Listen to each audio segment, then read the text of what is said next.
আমাদের নেতা কেমন চাই? রাহুল দাস যেমন চাই। আমাদের নেতা কেমন চাই? দাদা নমস্কার। আপনি কি এটা ব্যবসা করছেন এখন? হ্যাঁ হ্যাঁ, তো এইভাবে ব্যবসাপাতি করে আপনার কি জীবন ঠিকঠাক চলে যায়?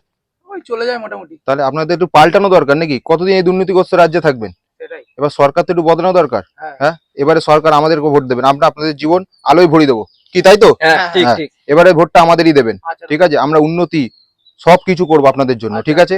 আপনাদের জীবন যদি আলোয় না ভরিয়ে দিচ্ছি তো আমাদের বলবেন। আচ্ছা ঠিক আছে। ঠিক আছে, নমস্কার, আসলাম। নমস্কার দাদা। আমাদের নেতা কেমন চাই? রাহুল দার মতন চাই। আমাদের নেতা কেমন চাই? কথাটা তো ঠিকই বলছে, এবার একটু পাল্টানো দরকার। অনেক তো এইসব শুনলাম, এবার এদেরকে ভোটটা দিয়ে দেখি কি হয়। रुको जरा सबर करो। আরে দাদা, এই যে নমস্কার নমস্কার। নমস্কার নমস্কার ছাড়ুন। কি শুনলাম আপনার দোকানটা নাকি অবৈধভাবে সরকারি রাস্তায় করেছেন, আমরা দেখলাম। এই দোকানটা 10 দিনের মাথায় কিন্তু তুলে দেবেন, না তো দোকান ভাঙ চলে যাবে, কি তাই তো? হ্যাঁ আরে দাদা, হ্যাঁ, আপনি তুলে তো দেবে, বললেন তুলে দেবে। উন্নতি হবে। উন্নতি হবে তার আগে আপনাদের গাঁড় মারা হবে, তারপর উন্নতি হবে। তাড়াতাড়ি 10 দিনের মাথায় তুলে দেবেন, না তো ভাঙচুর করে দেওয়া হবে, কি তাই তো? চলেন।